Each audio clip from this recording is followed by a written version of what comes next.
Welcome to Pod Save America. I'm John Favreau. I'm John Lovett. I'm Tommy Vitor. Later in the pod, my conversation with Beto O'Rourke, who left the campaign trail to be in his hometown of El Paso, which was the site of one of this weekend's two mass shootings. The other took place in Dayton, Ohio.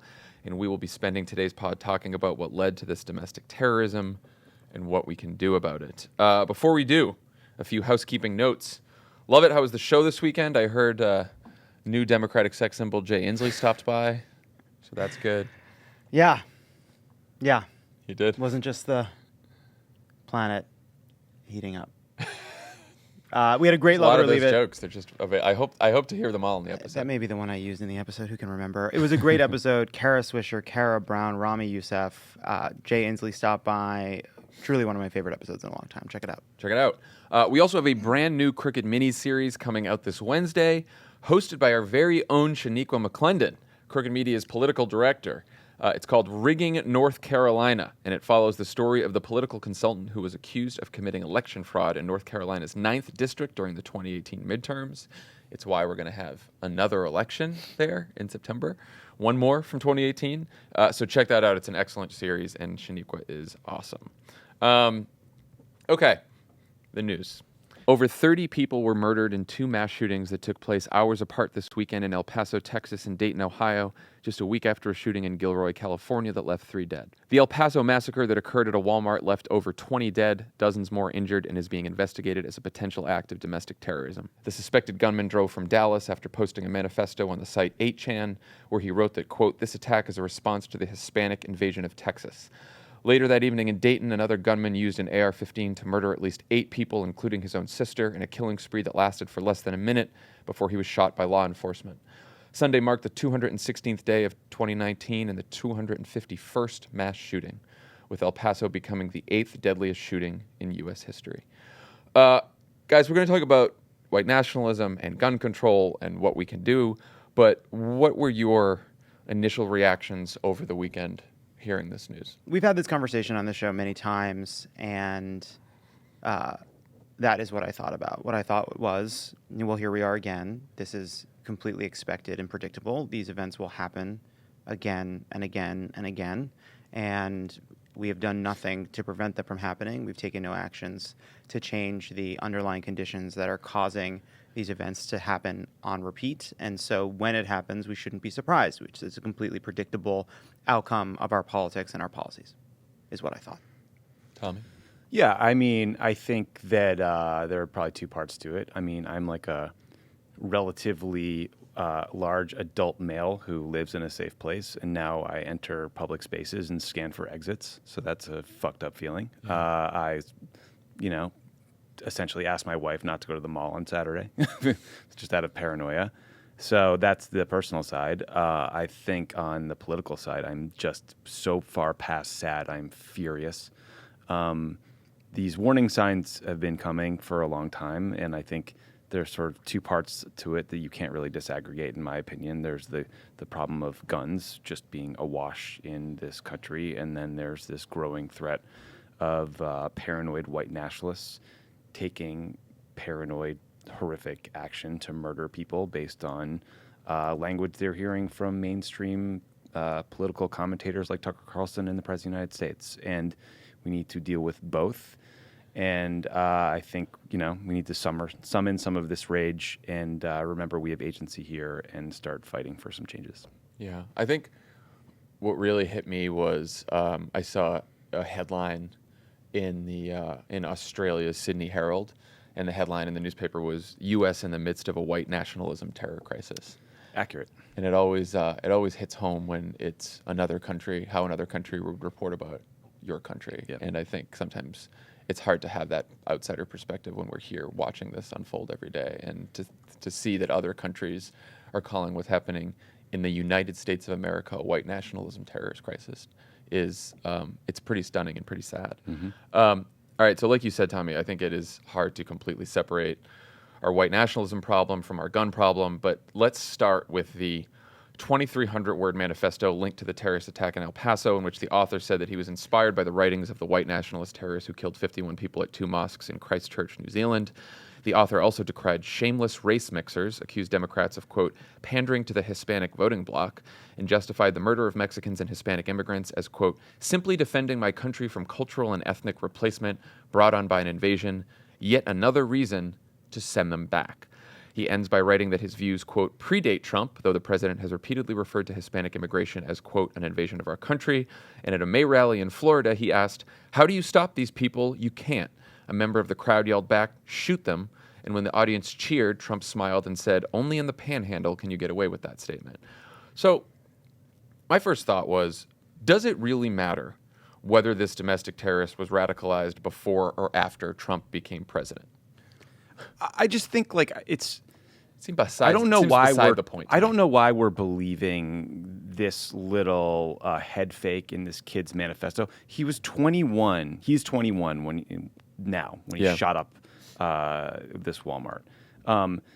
Donald Trump announced for president 4 years ago, so he has spent his formative years from 16 or 17 to 21 hearing Donald Trump and hearing his rhetoric, starting with Mexicans being rapists and all that has followed. So of course Donald Trump was part of the process that radicalized this kid. You know, I think we're being it's worth asking the question, but I just think it's self-evident. I also think even if he's on the off chance that he's telling the truth about this, this shooting shows, Christchurch shows, Pittsburgh, Poway, California, all of them, that the president's language around this is a threat to national security. And it's not just the president's language, it's the language that Tucker Carlson uses on Fox News, that Laura Ingraham uses on Fox News, that all kinds of fucking buffoons on that network use, that is spread throughout 8chan and 4chan and all these fucking online platforms. I mean, this is a bigger deal, right? Right. Yeah. I mean, look, this is the challenge of describing, you know, what people call stochastic terrorism.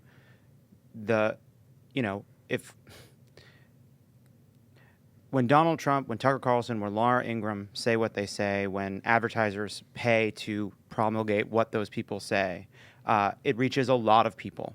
And when it reaches a lot of people, it causes some of them to take it seriously, and it takes some of them to take it to its logical conclusion.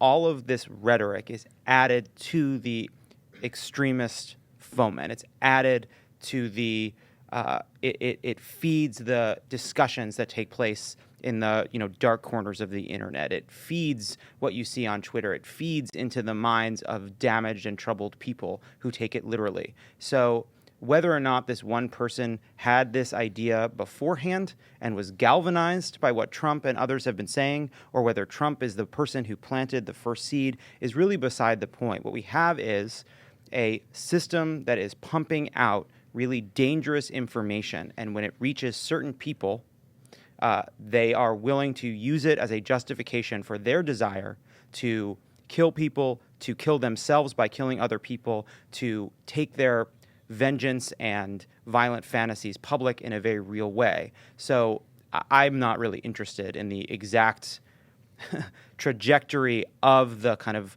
white supremacist extremist ideology that managed to get into this one person's brain. I think it's probably also useful to talk about what this ideology is. I mean, we've said this before too, and everyone says it. Oh, it's about immigration. It's about immigration. It's really not. No, it's not about immigration. There is a debate to be had over immigration, a legitimate debate in this country about how we secure our borders, how much immigration is the right amount of immigration, and how we fix our immigration system so that we have orderly, legal immigration in this country. Right? There's a fine debate about that. This is not Trump's problem. This is not Stephen Miller's problem. This is not Tucker Carlson and Laura Ingraham's problem. They're talking about black and brown immigration. That's their problem. They're talking about, ethnic cleansing or purity. Right. Trump has talked about wanting more immigrants from Nordic countries, white immigrants in this country. He's not upset about that kind of immigration. I found that quote, this is a problem with all of this, is that Trump says so many heinous things all the time that it just, they all get memory hold and we forget about them. But remember in July of 2018 when he was over in London and he gave an interview to, I think it was The Sun in the UK, and he said about immigration, I think you are losing your culture. I think it's changing the culture. I think it's a very negative thing for Europe. And I know it's not politically correct to say that, but I'll say it and I'll say it out loud. And this was about refugees from Syria and immigrants and migration in Europe. It's about losing your culture. Yeah, it's about white supremacy. I mean, I'm glad we're talking about 8chan and the Daily Stormer and some of the darker corners of the internet, because if you go to those places and you see what's talked about, it's open calls to incite violence. It's posting this video repeatedly in an effort to get people to take copycat action. So it's good that that stuff is coming down.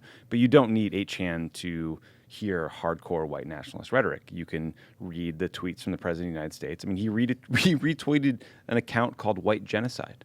He retweeted that. That's what the Great Replacement Theory is. You can watch Tucker Carlson or Laura Ingraham or Tommy Lahren, and they say that immigrants are replacing white people. They say immigration is destroying America. They say that we're being invaded. And so the way they launder it through politics is they say that Democrats want these things to happen because it will benefit us politically once we make all these new black and brown voters citizens so they can vote for Democrats. But like it is disgraceful, and it happens all the time. And it's not, like when you'll watch these Fox and Friends hosts, even the people that get treated like they're normal, like Abby Huntsman or Ed Henry, they'll sit there and they'll listen and they'll nod as, Tommy Lahren will say that immigrants are coming to replace us and destroy our nation. I don't know how you can work in these places in good conscience and not speak up and say something. I was just going to say, Donald Trump is a buffoon. He's a racist buffoon, but he's a buffoon. And the people that are writing the script for him to say these things and tweet these things, are the primetime hosts at Fox News. Yeah. That is his source of information. It's not the presidential daily briefing. It's not his policy advisors. It is the primetime lineup of Fox News and fucking Fox and Friends. And I don't know how, the Murdochs can go anywhere without being protested. I don't know why there's not protests outside of Fox News at all. I realize, there was a legitimate debate at some point. Do the Democrats go on Fox News? Do this, do that? Absolutely. I don't know how any Democrat anywhere or any person, any American can support that network at this point. And the dance that the Republican Party tries to do is they just go up right to that edge of what's acceptable. So here's a good example. So there's this guy named Paul Nehlen who was running for Congress against Paul Ryan in Wisconsin, and Breitbart was all out in support of him. Steve Bannon, I believe, had endorsed him. They ultimately had to disavow Paul Nehlen because it became clear that he was a straight up Nazi. I think some direct messages came out. That guy was literally cheering what happened in El Paso. That's how sick these people are. They're on Telegram now or Discord or some other type of servers. But those people were part of the Breitbart alt-right movement very recently. Yeah. Tommy, you were in the NSC at National Security Council in the White House. How would the response to the shooting be different if the terrorists had been Muslim or immigrants? I think the National Guard would be in the streets patrolling. It would be. And how would the FBI and DOJ handle it?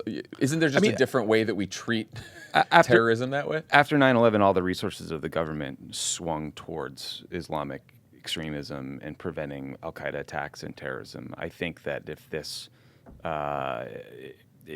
were a bunch of ISIS recruits, that's what you would see right now. Yeah. Chris Wray, the FBI director, said recently white supremacist terrorism is now the #1 domestic threat in America. He said the FBI has recorded about 100 domestic terrorism arrests in 2019, most of them involving ties to white supremacy. For the first time, the FBI has also identified fringe conspiracy theories as a risk factor for domestic terrorism, including QAnon. Tommy, you've been talking about this. QAnon, who are now showing up at Trump rallies. I think there was a cop on Mike Pence's detail who was wearing a QAnon patch. Jesus Christ. That's how weird this is. Now, so Ray has said all that, which is good. I'm glad that he's acknowledging that. But, he also said the Bureau doesn't investigate ideology, no matter how repugnant. We investigate violence. I think Brian Beutler tweeted this yesterday, but he's like, I think the Democratic candidate should go out there and say, if Chris Wray does not make progress on shifting the FBI's resources so that we're actually going after white nationalist terrorism, then the Democratic candidate should say, I'll replace him as FBI director if I'm president. It seems like this is an emergency for law enforcement. Right. Yeah. It's the ideology is becoming more dangerous because it is backed by the president, It is backed by indirectly and sometimes directly by Republicans in Congress. It has a massive corporate finance propaganda apparatus, and it has had it has had outlets online that were unwilling to shut down the most extreme conversations and forums for people to foment extremist white nationalist views, popularize the motivations of mass murderers, and show to others who might consider doing these kinds of things that there is a community that will celebrate them in their deaths. Yeah. So, it's a hard conversation because, we have to fight white supremacy. We have to fight white nationalism. We have to fight it even if it is not causing mass shootings across the country, because it is distorting and hurting our country and society and politics in countless ways all the time. It is the way in which Donald Trump and those who support him maintain power, because their policies actually don't help people. So they turn issues into matters of identity, and they stoke fear and hate in people in an effort to hold on to power. That would be true even if it wasn't now causing there to be mass shootings. Right. I just want to make one point just on the NSC side. Like, what we're seeing from these white nationalists is kind of the horror scenario we always worried about Al-Qaeda or ISIS in this country, because the people that are committing these acts are already here, right? We're not going to be able to catch them coming to America or catch them traveling to Syria or Afghanistan or Pakistan and going to some training camp. So that ability to disrupt the plot is gone. They've already figured out an effective tactic. You don't need to learn how to fly a jumbo jet and crash into a building. You need an AR-15 and you need to walk into a mall, and you can commit Which is the easiest a thing to do. horrific act of terror. So, like, the good news is what's needed is not drone strikes or some foreign policy initiative. You need effective policing in communities. You need to work with people who know folks like this shooter or follow them online and get a tip that this is happening before it becomes an act in real life. I mean, so like that's the good news, but we are a long way away from effectively managing the problem. And the president of the United States is making it incredibly difficult because he's part of that problem. I think one of the most chilling things I read over the weekend is a story in the Washington Post about this, and there was a former FBI agent who said there's some reluctance among agents to bring forth an investigation that targets what the president perceives as his base. It's a no-win situation for the FBI agent or supervisor. Horrifying. And this is sort of where, the Mueller-Russia drama becomes like, really starts mattering to people's lives and becomes very dangerous because, Trump tweeting about, oh, I hate the FBI and they're deep state and all this bullshit, right? Like, you can all laugh about it on Twitter sometimes, but now we have FBI agents who, because the president has targeted law enforcement and criticized law enforcement and accused them of treason and all kinds of other things and a deep state plot and coups and all that, they don't want to now, and they're afraid to investigate white nationalism because they think it's the president's base. And are they that wrong? Well, you also remember when the Obama administration tried to point out that there was a rising in 2009. Yep. that there was a rising threat posed by white nationalist groups. They were chastised for politicizing investigations of terror, for even having the audacity to suggest that there had been evidence of a rise in right-wing extremism with the potential for right-wing violence. Yeah. So I want to talk about the Republican reaction to all this and Trump's reaction. The first one out of the box from the administration was Mick Mulvaney. He was on Meet the Press over the weekend. He compared the El Paso terrorist to the Bernie Sanders supporter who shot Congressman Steve Scalise, saying, quote, "Was Bernie Sanders responsible for when my friends got shot playing baseball? I don't think so." I bring that up because that is the most common online refrain from the, as you call them, the intellectual Zambonis, some of the conservatives who don't really like Trump but want to defend him. And they say, oh, there's, how are you making this political, right? There's Bernie Sanders supporters that shoot people. Just so everyone knows, why is this different? Well, you want to tell me? No, go ahead. Yeah, so I would say two things about this. One, it is different in the sense that Donald Trump is actively promoting the ideology that is causing extremists to latch onto it and use it as a reason to cause murder. It is not simply someone that is identifying with Donald Trump. It is someone who is using his logic, his rhetoric, and his worldview as a justification for murder, one Donald Trump has winked at through the entirety of his presidency. That's the first thing I'd say. The second thing I'd say is, okay, you know what? We'll take you at your word. There is a massive white supremacist violence crisis in this country. But you're right. You're right. Mass shooters will latch onto a bunch of different ideologies, right? What does bring them together? What does the research say brings them together? It's one, finding communities online that encourage them to kill. It's two, having trauma and crisis in their lives. But three, it is access to weapons. If you're going to come at us and say, we can't point to white supremacy, then great. We'll go to the only other thing that could possibly make a difference, which is taking these weapons away from people who want to kill each other. Yeah, I think also, like, Donald Trump's out there talking about an invasion of immigrants, calling them rapists and criminals and all kinds of other stuff. Bernie Sanders' righteous anger stops at higher marginal tax rates for billionaires. Like, give me the fucking break. You're not taking a gun somewhere because of Medicare for all. Right. I mean, this is just it's such a bad faith. I know. It's all over the place. These people, it is so despicable to deflect and spin like that in the face of what we just saw this weekend. I don't know how you live with yourself making these kind of bullshit bad faith arguments. I truly don't. Well, so let's talk about Trump himself. After sending a few condolence tweets while hunkering down at his golf course over this weekend, Trump proposed some kind of background check legislation paired with immigration restrictions in a series of tweets this morning, where he also blamed the media in language that echoed the terrorist manifesto. He then delivered short remarks. It sounded like he was reading a hostage statement where he did in fact condemn racism and white supremacy, but then blamed video games and mental health issues for the violence, saying, quote, mental illness pulled the trigger, not the gun. That is... The video game thing was said by a number of Republican politicians over the weekend, including House Minority Leader Kevin McCarthy and Texas Lieutenant Governor Dan Patrick. Trump ended his speech this morning by saying, may God bless the memory of those who perished in Toledo. You know, can I take a couple of these? Please. Okay. Yeah, go ahead. Let's first start with video games. You know, hey, do we have video games in other countries? Yeah, it turns out we do. There's quite popular. We don't have mass shootings there. There's no evidence. They've never been able to. There's no proven. Sorry, let me say it again. There's no proven link between video games and violence. As Tommy said, there are video games in other countries that manage to avoid these kinds of crimes. Also, there's actually.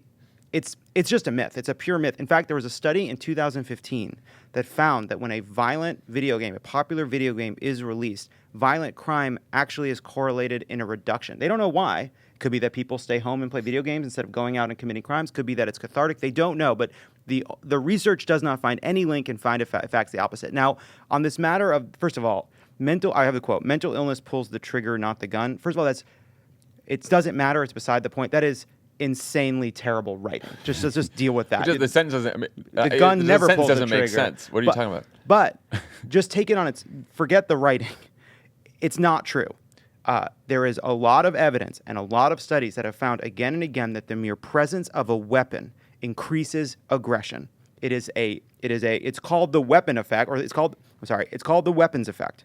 It is the finger pulls the trigger, but the trigger pulls the finger too. That has been shown again and again and again. It is an NRA talking point, and it is just not true. It's also, I mean, a few facts about this. People with mental health issues are more likely to be victims of crimes than perpetrators. If Trump suddenly had this change of heart about mental health issues, well, he repealed a gun regulation early on in his term that was put in place by Barack Obama that prevents certain individuals with mental health conditions from buying firearms. Repealed that. And he also spends every day trying to repeal the Affordable Care Act, which provides coverage for people with mental health issues. Yeah. So the idea that he suddenly pretends that he gives a shit about mental health issues is bullshit. And also, by the way, we should not skip over the fact that in the middle of that, he also talked about involuntary confinement for people with mental health issues who might be a threat. Yeah. So not willing to take the fucking guns away, but he wants to imprison the people against their will who have mental health issues. He is prioritizing the Second Amendment above life, liberty, and the pursuit of happiness for individuals. I mean, so there was a 2015 study that estimated only 4% of American gun deaths could be attributed to mental health issues. So it's a total red herring. It's also notable that the gun used in El Paso is designed to kill people as efficiently and brutally as possible. The manifesto talked about why he chose that gun. Right. In Dayton, this guy used a... Let me find the thing. Hold on one second. Sorry. The Dayton shooter used a 100-round drum magazine. It looks like one of those old, like, Tommy guns from the 20s. I saw a photo of this thing. I can't understand how something like that is sold to civilians in the United States. No one needs 100 rounds unless you are going into an army or shooting up a huge group of people. It's insane. Yeah. Should we be heartened by the fact that Ted Cruz and a few other Republicans, were out there calling this white supremacism and domestic terror, or is this just okay? Well, then what the fuck are you going to do about it? I'm not particularly heartened by it. I mean, I suppose it's better than them not saying that.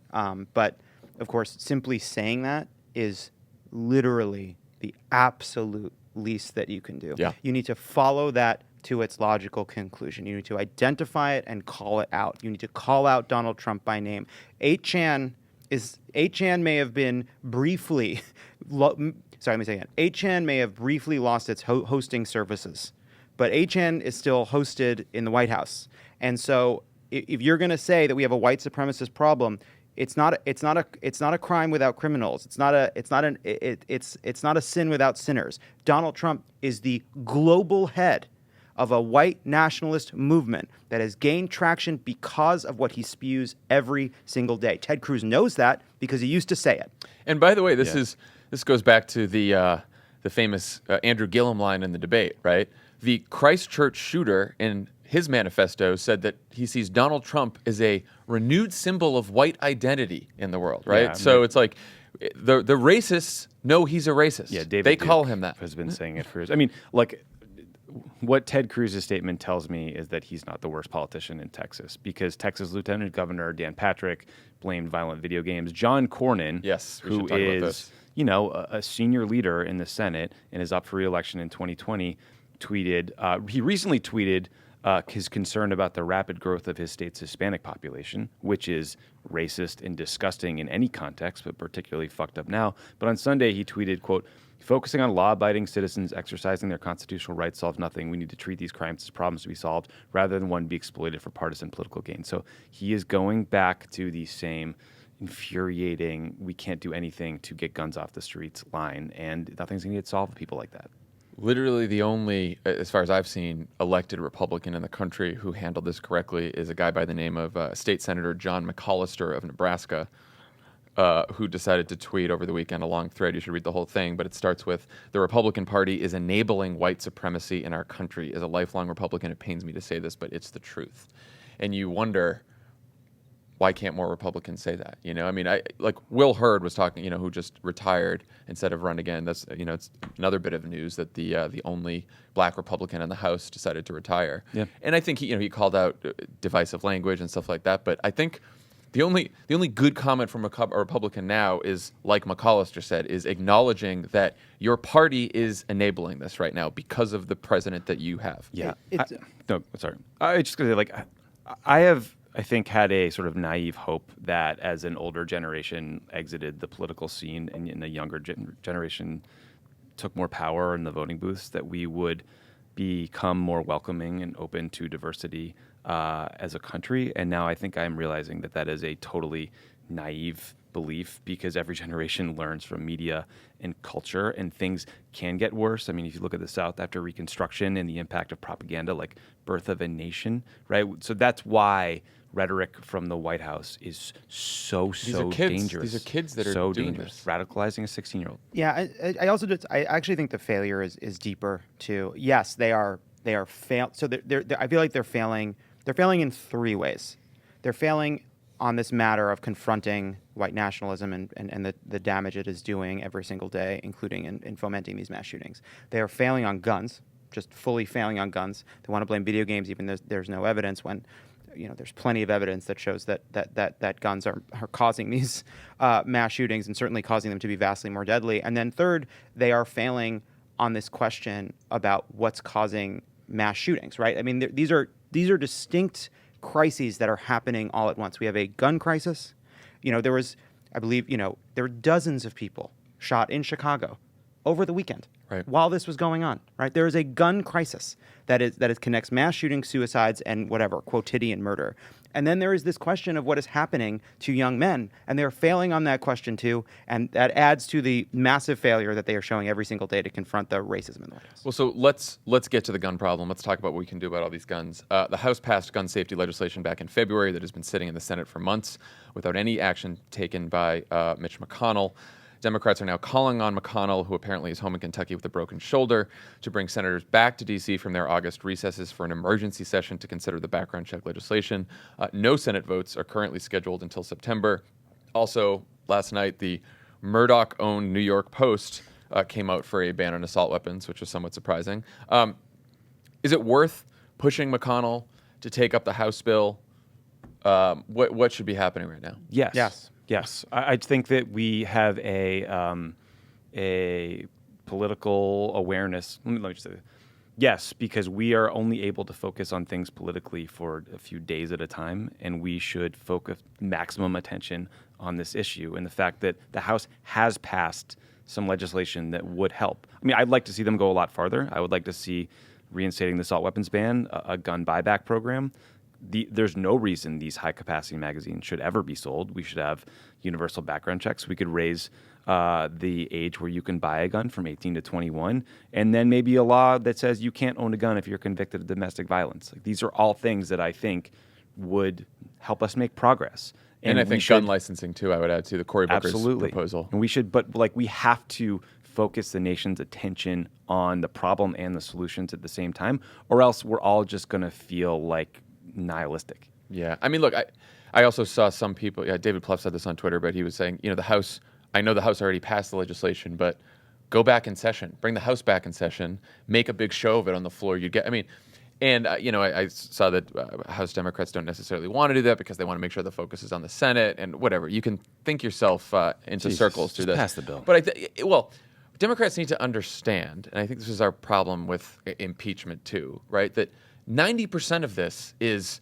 performance here, is taking a moment like this and showing up and saying, I'm going to fucking fight, even if you know there's not a path. Do we think that there's a world where Mitch McConnell and Donald Trump are going to sign on to gun safety legislation? Probably not. But fucking fight. Show that you're fighting. Do some things that seem out of the ordinary. If you think this is a national crisis, act like this is a national crisis. Bring the House back.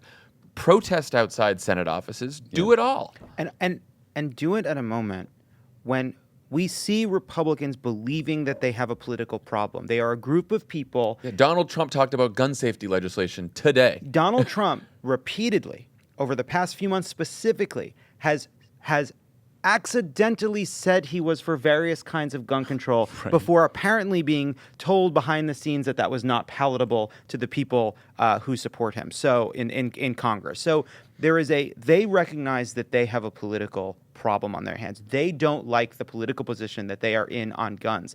This is a moment to push them, even if it may not ultimately lead to passing of a bill. This is a moment to move the issue forward. Yeah. We have seen a few moments where that has happened. It happened after Parkland, and it seems as though it could happen now, that we could move the issue forward. Make these senators take the votes, or at least put the pressure on them. Cory Gardner is up, senator from Colorado in 2020. Colorado has very strict gun laws. Cory Gardner does not want to take a vote against gun safety legislation when he's up in 2020. Susan Collins is up in 2020. Make her take the vote, right? There are senators up. There's places that we can apply pressure right now. Yeah. Look, I was very dark and depressed this weekend, and it is easy to feel like we've been through this before and nothing will change. But if we approach the problem with that mentality, we're guaranteeing it. The country as a whole supports these policies. The problem is gerrymandered districts, a Senate that's messed up, and terrible Republican senators. We need to put maximum political pressure on them, and we all have agency in this fight. We all can call members of Congress, donate money to organizations, raise awareness about Senate candidates. We have to start fighting for this stuff. Yeah, and the fight is not futile here. I mean, Shannon Watts of Moms Demand Action always reminds us, gun control advocates have had a lot of victories on state level, local level over the last 2 years. They've not only stopped a lot of really bad bills from becoming law, like concealed carry shit, but they've also passed gun safety laws in states all across the country. The problem is at the federal level, and it starts with getting Donald Trump out of office, and then it goes to flipping the Senate. And, go to votesaveamerica.com/getmitch. As Brian Schatz says in Hawaii, adopt a Senate race that's your favorite race. We, Colorado, Arizona, Maine, those are the big three. Help Doug Jones stay in office in Alabama. Hopefully North Carolina and Iowa, and then maybe Texas and Georgia. Those are the states that people should be focusing on right now. So I want to talk about. So I want to end by talking about the response from the Democratic presidential candidates and how these incidents should factor into the campaign. Most, if not all, the candidates tied the shootings to Trump's rhetoric while calling for gun control. Beto O'Rourke, who I'm going to be talking to in a second, traveled back to his hometown in El Paso and said that he believes Trump is a white nationalist. Pete Buttigieg said, quote, at best, he's condoning and encouraging white nationalism. Cory Booker said Donald Trump is responsible for this because he's stoking fears and hatred and bigotry. Kamala Harris said he's emboldening white nationalism. Elizabeth Warren said we need to call out white nationalism for what it is, domestic terrorism. And Joe Biden tweeted, we can't fix a problem if we refuse to name it white nationalism. What did you guys think of the response from the Democratic candidates? Are they meeting this moment? I think so. I mean, I think that there was a sense in Washington that it was uncivil maybe to blame politicians in the wake of these sorts of incidents. And I'm glad we have done away with that absurd belief. I mean, it's time to call out what Trump is doing. It's time to state as fact that he is a white nationalist and that he is inciting people like this individual who shot up the Walmart in El Paso to take action. And so good for them. Call them out. Like, these are facts, and we need to make an argument and convince people, because that is part of how we're going to beat them. Yeah. Our friend Cornell Belcher, who was one of President Obama's pollsters, tweeted this over the weekend. 2020 election shouldn't be about healthcare. It must be about the heart and soul of this country, who we are as a people morally, and who we want to be going forward. All the Democratic candidates must get bigger in this moment, not narrower. The candidate with the biggest moral vision wins. What do you think about that advice? I think it is valuable in this moment to recognize the scale of the crisis that we are in as a country. And it is always a good reminder that when presidential candidates go big, when they speak to the broad, grand challenge facing the country and their vision of how we can actually meet it, it tends to be what we respond to as leadership. It's what we see as someone rising to the occasion. I am glad that they are calling out white nationalism in the president. I am glad that they are doing that. I do believe it is both the right thing to do. It is also clearly what their politics dictate that they should do. But I do view there is a kind of deeper crisis that is hard to talk about in these moments. We're talking about what happened in El Paso. We don't know the motivation of what happened in Dayton, right? So we have these competing and overlapping enormous crises in front of us. One of them is white nationalism. One of them is the availability, the accessibility of weapons of mass destruction where people can kill dozens of people in a few moments.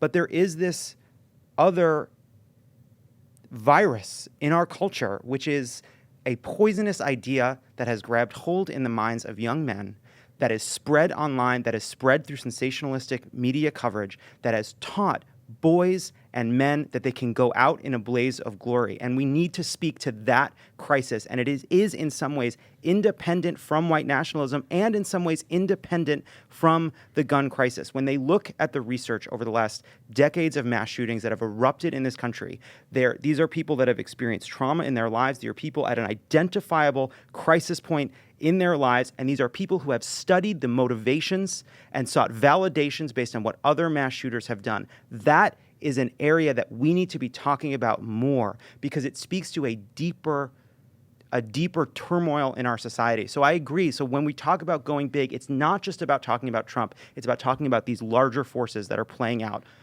every single day. Yeah, and look, I got to be honest, I don't know if it's a deeper, moral problem in our society or if there was one mass shooting and a bunch of kids saw it and now they're just copycatting it forever, which to me speaks to why we need to move quickly to get these fucking guns out of their hands. Yeah. Because if these kids don't have access to AR-15s and 100-round magazines, this doesn't happen. It doesn't happen.